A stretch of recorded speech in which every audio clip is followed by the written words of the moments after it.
I actually got a prediction right. What do? I don't know what to do. Like, I've literally been saying, okay, it's taken 15 episodes for me to get a prediction right. And I've literally like, oh my God, I can't wait to get it right. Now I've got it. I don't know what to do. Like,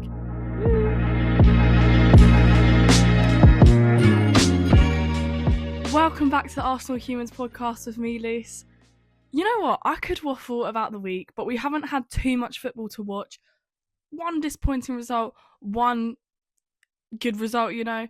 So I don't want to waffle too much. I just want to get straight into the episode because I just want to chat about Arsenal because I feel like there are, even though there wasn't much game time, there is actually a lot to talk about. So you know what? Let's just get straight into it. I think this is the quickest I've done an intro. Let's get into it. This week's warm-up poll, which actually is a warm-up poll, it's not just a question, is, let me just get it up ready. Probably should have done that before. Is football better without VAR? Poll results say 38% of you said yes, football is better without VAR, whereas 62% of you said no, it's not, we need VAR. And I basically decided to do this poll question because this week has been the FA Cup, obviously, which is why there's kind of less games that have been played because Arsenal women are in the FA Cup still. Arsenal men sadly got kicked out like last time anyway, so whatever, minor details. So it got me thinking because a lot of the goals that happened, a few United ones I was like, oh, it's giving offside. A few Newcastle ones I was like, oh, did that actually cross the line? We don't know because there was no VAR, and it got everyone talking, saying, oh my God, why is there no goal line technology? There's no VAR, we need to triple check this because we've got so used to the Premier League format. But then I was like, guys, this is literally how we suffer week in, week out in the WSL, because if we go back to that London derby, we played Chelsea, they got a penalty, they then won because of that penalty, which was in like the 85th minute. It was in the last 10 minutes of the game, which is kind of a time where it's like you've sealed the win. There's not really too much time to come back from that, basically. They ended up getting that penalty, and I rewatched it. I mean, I literally spoke about it on this pod, probably, what is this, episode 15? Probably episode 12 or 13, like it was a few weeks back now. And I was like, that literally wasn't a penalty. Like, but it's so tricky because the ref had to go off their quick judgment, and then the assistant referee had to say that as well and back them. And I'd hate to be a ref without VAR as well because you don't have that extra backing or security. And yeah, it has got me thinking, like, if the WSL had VAR, would it be more efficient? Would the officiating be more respected? Because right now I feel like people are sort of like, what is this? Like, players are just going down because they know how to almost play the referees, but then referees are, I don't know, it's so tricky. And with this FA Cup competition, it sort of has been highlighted a lot. And to be fair, 38% of you said yes, football is... So actually, no. The majority of you said that football is better with VAR, basically. So I feel like I have to agree. Once again, there's going to be a week where I actually disagree with the poll.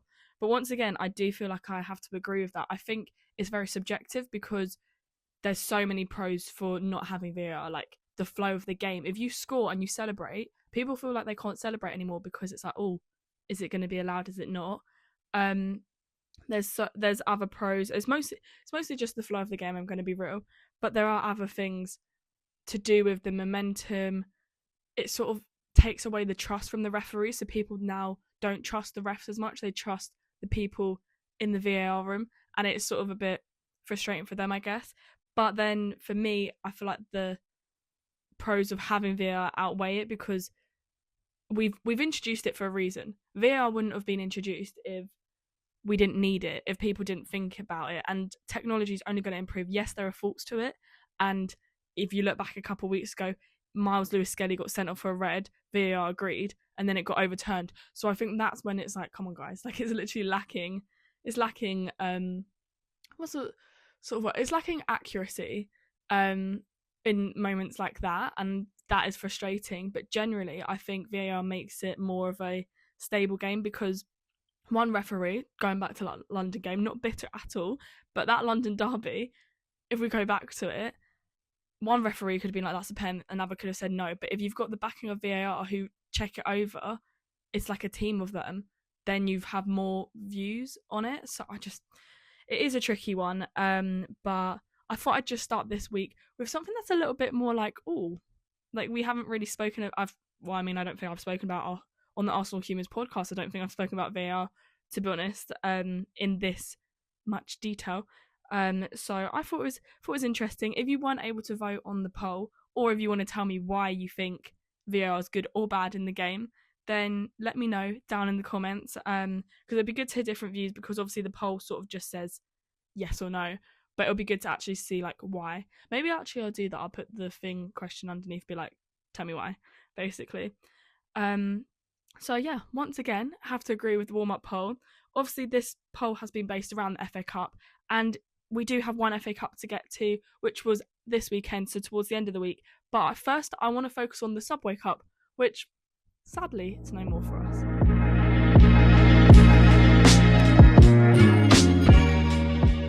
Okay, so this week we have 2 games to reflect on, like I've just mentioned, but I also do want to give the men's side a little bit of airtime. Yes, they didn't play in the FA Cup, which is why I haven't spoken about them yet, but Dubai, we've seen the last couple of seasons, stuff happens, positive stuff comes out of it, hopefully, so we're going to chat a little bit about that. But first, before we even move into the FA Cup, which is what this whole week is about, when I last filmed this podcast, this time last week, sat right here on my little beanbag, I was predicting that the Subway Women's League Cup semi-final, which was happening that night, would see an Arsenal 2-0 win. Boy, was I wrong. It was Arsenal 1, Manchester City 2. And yeah, I was feeling quite confident going into it. I mean, we had literally just won 4-3 at the weekend in the WSL, and it was an away game as well. So I was like, right, we're now on home turf. This is a competition that we've won the last couple of seasons. I was feeling good about it. I mean, Mary Fowler, I'm just going to put her name out there. She was someone I was worried about because of the last game that we played. But I thought, you know what, we won that. This time I was like, yeah, she's probably going to bag at least one. Like, I didn't expect this to be a clean sheet performance for either side. But when I tell you her goal, in the 26th minute, right, you need to watch this goal back. Because I don't even know how to, I'll try and describe it, but I feel like it will do it no justice because this goal is actually crazy. I feel like it's been the goal of the tournament or something. Basically, Miedema, who else? I feel like she always does this when she returns back to Meadow Park and playing Arsenal, running down the centre of the pitch, outside of her foot, just like passes it down the line to Mary Fowler. Hate to say it, does kind of spin Lotte Wieber-Moy, so then she's off balance. Mary Fowler takes full advantage of that by having basically no player marking her, drives into the box, on the side of the box, literally rocket launches it over to the other side. And I was like, is this a cross? Is this a shot? What's going on? Found the top left corner, and I was like, fair play. Fair play. Unreal goal. And I feel like a lot of people have been like, oh, the keeper should have done more.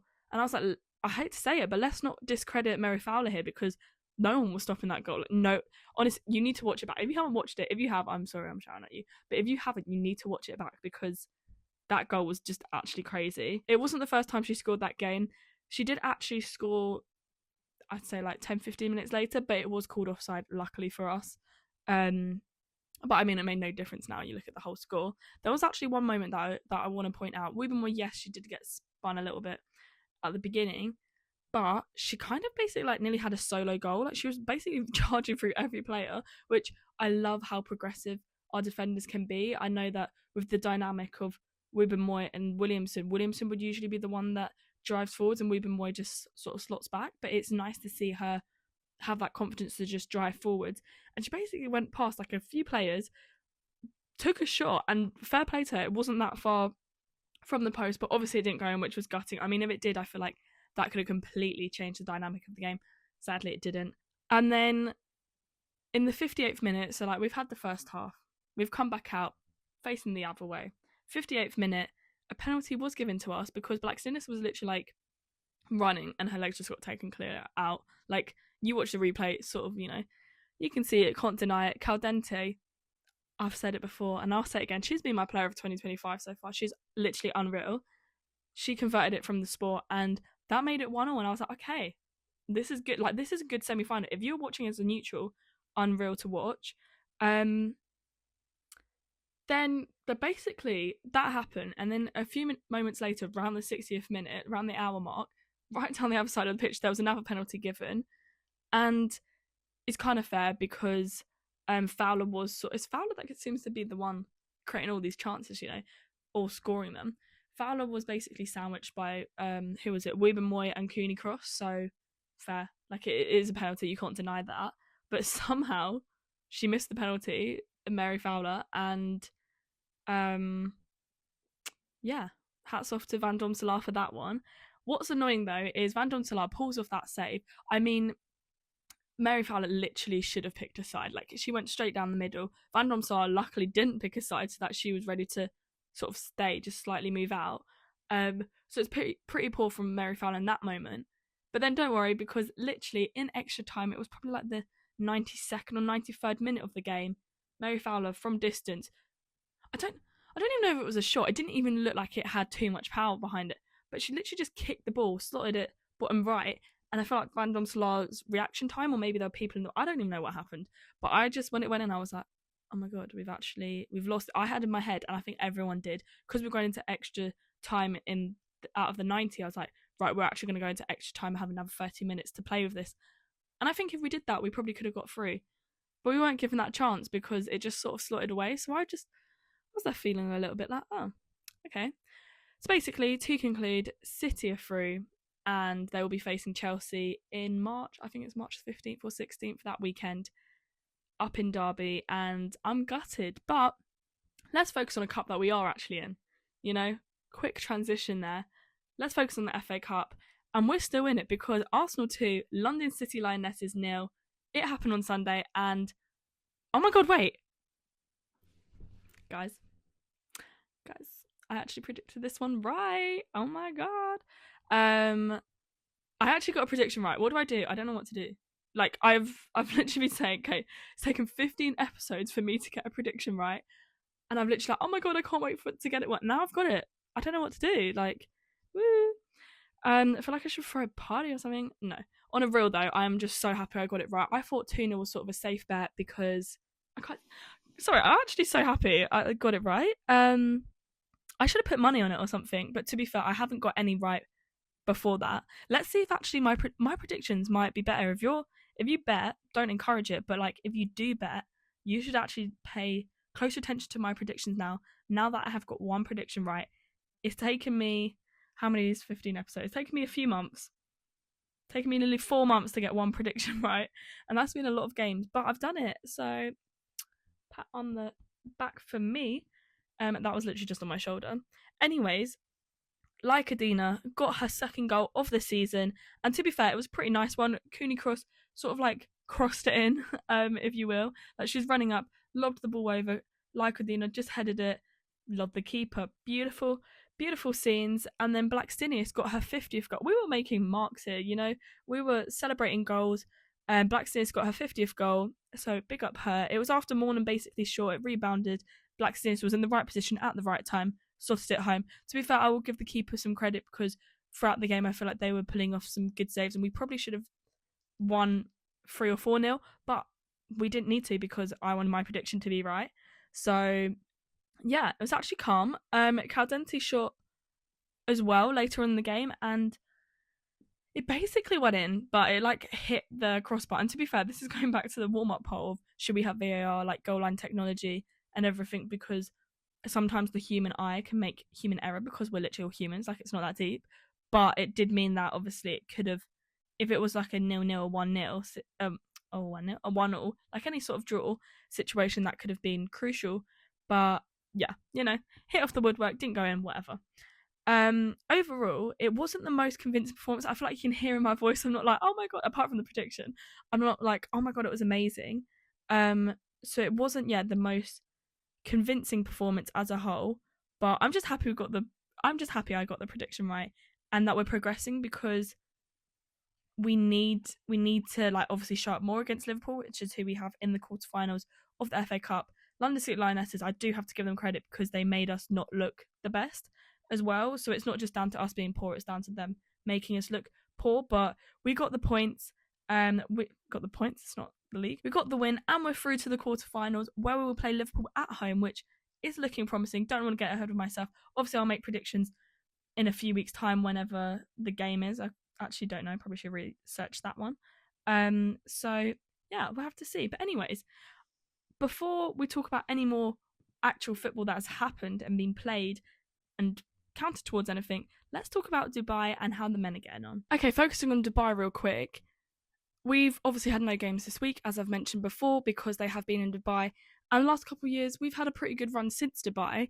So I just wanted to focus on how the men might actually bounce back from this. We are in second. Liverpool did just draw last night to Everton. So I feel like the Premier League is back on. There's still a chance that we could still do something from this. And if you look back at last season, Arsenal won 16 out of 18 games since Dubai. So let's hope we can do it again. I mean, Saka's been seen to be training again, so he should return in the next month, which is looking promising. I'm pretty excited about that. Although Havertz is now injured and apparently could be out for the rest of the season, which is not what we want to hear at all. I think it just highlights our lack of cover that we have up top. We got Calafiori, Marino in, we got Timbers back. We have so many options in defence that I don't get why this transfer window we didn't get an attacker. I mean, we've got some young academy ballers that are coming up, and if you've seen how Waneri and Miles Lewis-Skelly have been doing, I think this could be an option.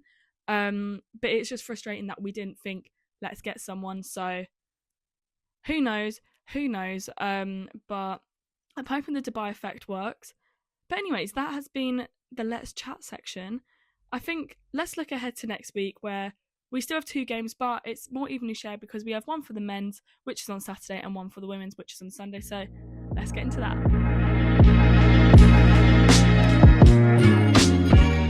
We have already reached the final part, before the outro, of the Arsenal Humans podcast, and let's just get straight into the predictions, So Leicester City will be hosting Arsenal on Sunday in the Premier League at 12:30. I'm going to predict a 1-0 win for us. I know they're relegating. Well, it's looking pretty likely that they're going to relegate this season. They're currently in 18th and we're in second, so we should be winning. I mean, if you look anywhere, there's a 75% chance of us winning. Obviously, football is unpredictable, and we've seen some pretty shocking performances this season, both in the WSL and the Premier League. But I am thinking we're going to win. I just don't want to get too complacent because we basically have no strikers right now. So that's why I'm saying 1-0, because I feel like the goal is going to come from like a defender or a midfielder like Rice or someone. I feel like it's not going to actually come from an attacker because they're either injured or... No, they're pretty much injured, or I think Martinelli could even show up because he's actually our second top goal scorer this season, which I saw and I was like, what? He's not really scored that much. He scored 6 goals, which is not a lot, but he's our second. The first is Havertz with 9. Like, none of our strikers have got double digits, so I think when we're comparing ourselves to Liverpool with Salah, who I don't even know how many he's got, but he's a good person to triple captain every week if that was a thing. It is pretty shocking, but I am going to predict a 1-0 win for us. Moving on to the Sunday, we have the North London derby. Right now, North London is red, and I think it will stay red. I'm going to predict a 3-0 win for us. It is at the Emirates, so I'm super buzzing. I will be there. Will you be there? Let me know if you're going to be there. I'm so excited about it. I do think we can keep a clean sheet. Van Domselaar is unreal at the Emirates. At first, she was a little bit shaky. I remember when we played like Everton, she kept that clean sheet, but like it was just a little bit like, oh, not really sure. But since then, she's literally, I trust her, like fully trust her in the net. So I'm hoping, touch wood, we can keep that clean sheet. Jess Naz is someone who has just been announced in Lioness squad, so big up to her. And I've watched her a few times live, so she is someone that I think could potentially stop this clean sheet. But yeah, I'm feeling pretty good. I'm excited. Emirates energy is always so good, and the atmosphere is really, really impressive too. And there's always so many people. I don't know if this could get as many as it has previously. Like, I don't think it will be sold out, but I do think we could be getting at least 30,000 people, maybe 40,000 even, because I feel like people just love a North London derby, whether you support the teams or not. In the women's game anyways, I feel like a lot of neutrals go, so it should be a good game. Obviously, I did get one prediction right this week, which I don't know if I've actually mentioned that. But I'm just quite proud of myself. But I want to know your predictions for this week, because I'm predicting a 1-0 win on Saturday and a 3-0 win on Sunday. So let me know if you agree with these, if you think maybe the goals are slightly different, if you think actually Arsenal just losing the whole weekend? Let me know down in the comments. Because I want to hear from you, see if you can get any right as well. But yeah, I'm pretty excited. I'm happy that we have both teams back, so we've got a lot more support, and the fact they're on different days as well, I'm really, really happy, because then all Arsenal fans can support the men on Saturday and all Arsenal fans can support the women on Sunday. So, well, hopefully anyways. But yeah, that's the vibe for this episode. Okay, we are at the end of this episode. I really hope you enjoyed it. This is now episode 15, which is pretty crazy. I'm happy I started doing this when I did, because I'm enjoying it. I do think right now, if we're focusing on Arsenal, which obviously it's the Arsenal Humans podcast, so obviously we are. If we can get silverware from any place, it's going to be the Women's FA Cup for Arsenal. I do think now with Liverpool drawing, maybe we could see a little bit of decline from them, but because we don't have any strikers, I'm not really sure how that's going to play out for us. But we'll just have to wait and see. Obviously, we do have a few other competitions as well that we are competing in, both men and women, so we'll just have to see what happens with that. Obviously, Champions League is a big one for both sides, and yeah, I'm excited. We did actually have I didn't even mention this in the Let's Chat part, we did have the draw, which will see Arsenal women playing Real Madrid in the next round, which is the quarterfinals, I want to say. Yeah, the quarterfinals of the Champions League. And our pathway is looking pretty much like, if us and Chelsea both did well, we could meet them, or we could meet Barca in the final if we got there. But I don't want to think too far ahead, just in case. I don't want to jinx it. But yeah, I'm excited to see what will happen, and I'm happy we've got 2 league games this week to focus on, so we can focus purely on that competition, because there's been a lot of cup competitions in the last few weeks, so it'd be nice to just focus on the lead. But anyways, we'll have to wait and see what happens with that. Thank you for watching. If you did like this video, please give it a thumbs up, like it, subscribe. I've just reached a little milestone of 300 subscribers, which for me, I didn't think would happen a couple months ago when I started this. So I'm very happy. If you're watching on YouTube, if you're listening on Spotify, then just give me a follow in there, give me a rating, whatever you want to do. But yeah, thank you for watching, and be here next Thursday as I will dive into those 2 league games and predict what's going to be happening the following week, as always.